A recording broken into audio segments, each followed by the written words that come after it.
Hello, boys and girls. We're going to continue reading our really good summer book, Dogtown, and we're on chapter 51. Make sure that if there's anything you need, like your glasses to read or water to drink while you're reading, stop the video now, and then you can go get those things and then come back and start the video, okay? Chapter 51. It's called A Tail Out. I asked Mouse to run over to the office and check the clipboard, but he shook his head no. Then he pointed at Metalhead. I motioned for Mouse to hurry, but he crossed his arms and glared at me, his tail thumping the ground. For a little guy, he sure was stubborn. I gave up and hopped over to find out what Metalhead was yapping about. I've been trying to tell you. I know we can assist Geraldine. Please hear me out, Metalhead said. I'm all ears, I said. If I share my idea with you, will you and the little guy assist me in my pursuit? Metalhead asked. I considered my answer carefully. I didn't want Metalhead to leave Quinn. Quinn needed him, and I knew Quinn would be back. But I couldn't stand to lose Geraldine either. If your idea works, if it saves Geraldine, I said. Metalhead nodded and we touched noses, which is how dogs make a promise. We needed to initiate a tail out. Get everyone involved, Metalhead said. Oh, what? I asked. A tail out. When Dogtown opens tomorrow, every dog turns away from the patrons. No tricks, no nuzzling, no puppy eyes. If a human gets close, we growl. Only Geraldine is friendly. Only Geraldine does her act. Only Geraldine sticks her nose through the fence, licks, and loves up the humans. This was a lot to ask. It meant all the dogs in Dogtown would have to give up their dreams of finding a forever home. Just for one day, but still. Maybe it was a trick, an opportunity for the robot dogs to get the upper hand. What about the other e-dogs? Can you get them on board, I asked. Probably better if we get Mouse to unplug them. My mouth dropped open. What a brilliant idea. Management plugged them in every night. Why not unplug them? Do we have a deal, he asked. Yes, I said, touching noses again. We do.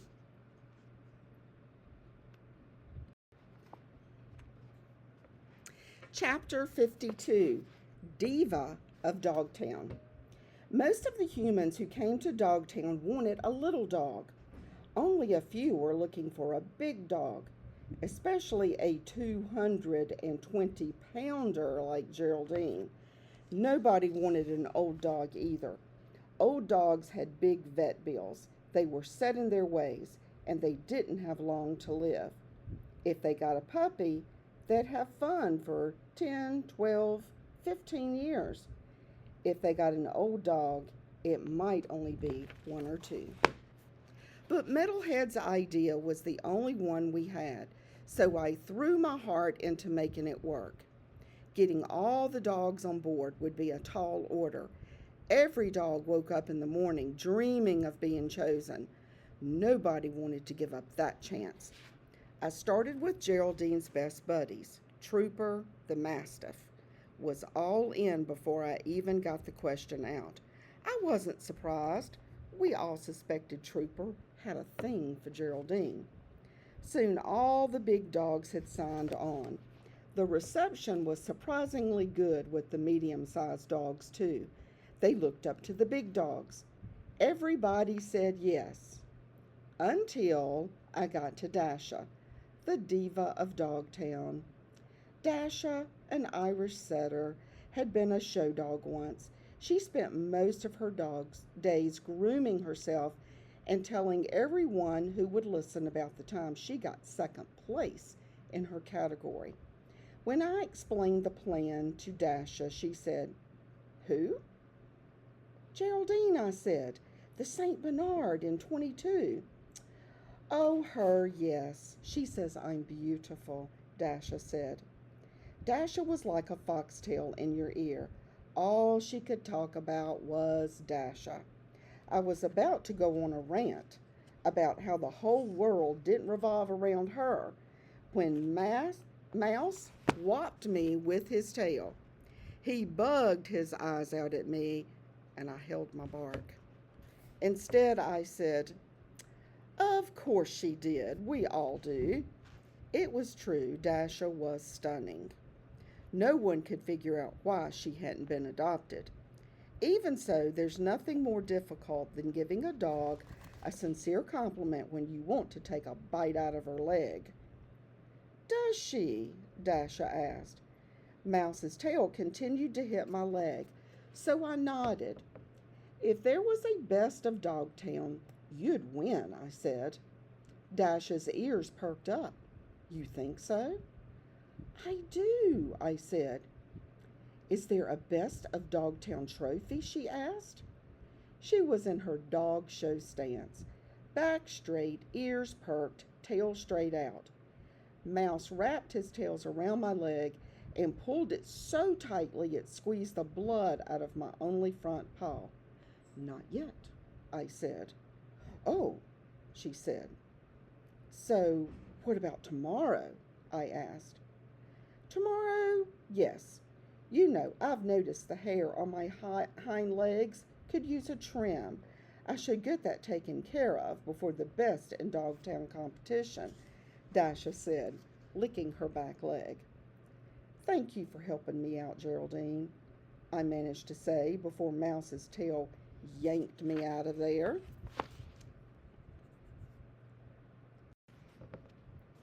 Before we start chapter 53, I want you to think about who are the characters in the story. Is there a main character? Who are the supporting characters?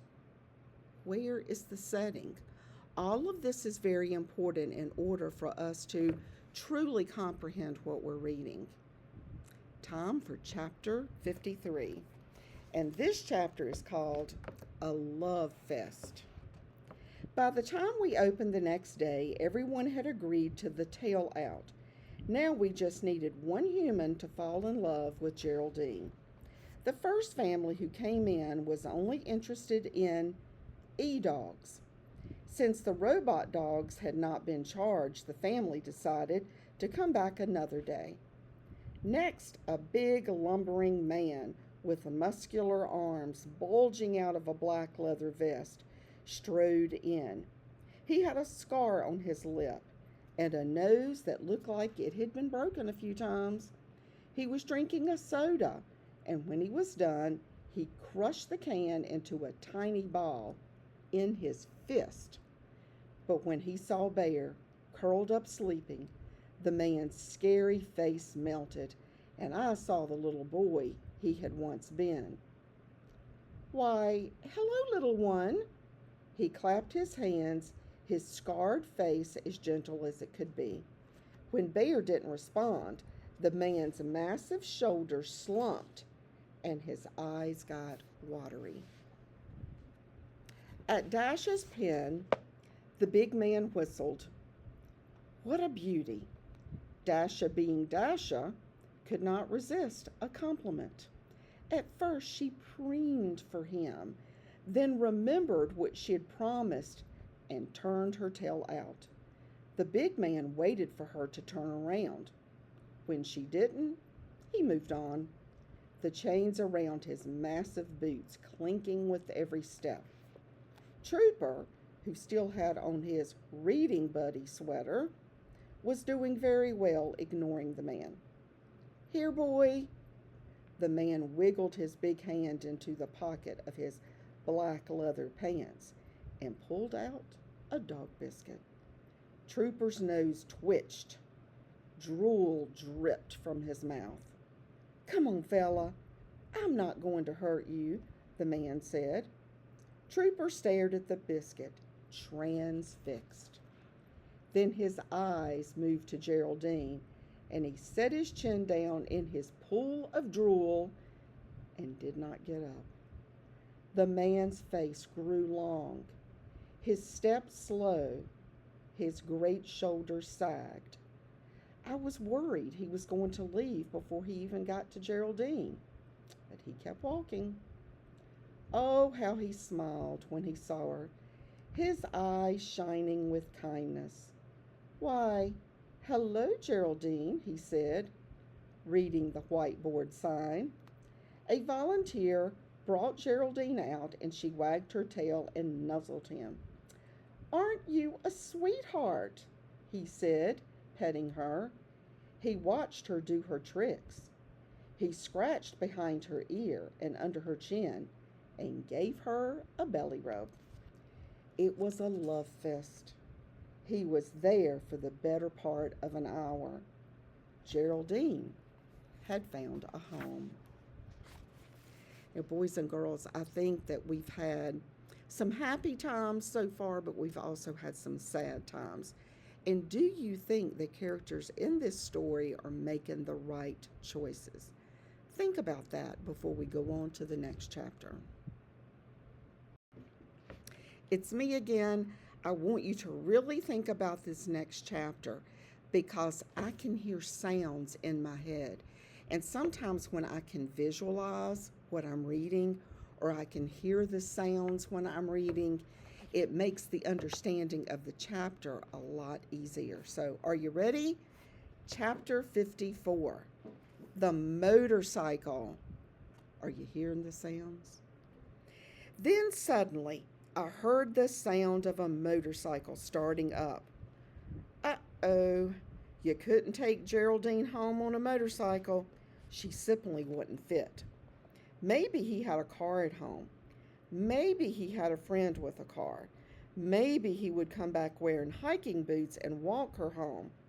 But as 2 o'clock became 3 and then 4, my stomach began to hurt. If he came back tomorrow, it would be too late. Chapter 55, When I Was a Kid. By this time, the dogs were getting antsy. They'd given up their chances for a home, and it hadn't helped Geraldine. They were ready to abandon the plan. I didn't blame them, but I wasn't going to give up on Geraldine. We had to at least give her one entire day. As the minute ticked by, I did what I could to hold the coalition together. The clock said 4:15. A rush of humans came in and then left. 4:30, 4:35, 4:45. Border collies are good with numbers. Some of us can even tell time. And I have a lot of border collie in me. But on that day, I wished I didn't know what the numbers meant. Dogtown closed at 5. Even if someone wanted Geraldine, there'd be no time to get the paperwork done. I sat down next to her, wondering what to say. Geraldine spoke first. "You got a big old heart, Chance," she whispered in her deep voice, her big black nose near my ear. "You gave this your all, dog. First thing I do when I get to doggy heaven, I'm going to snag one of them cloud beds for me, and the other I'll save for you. We'll see each other again, dog. You bet we will." I tried to breathe, but the air wouldn't go in and it wouldn't go out. I had so many feelings welled up in my chest. I almost didn't hear the commotion by the front desk. It sounded like more folks had arrived. I hopped over to check it out.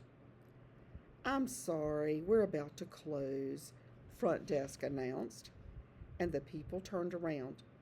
It was all I could do to keep from nipping front desk's ankles. Didn't she realize this was Geraldine's last day?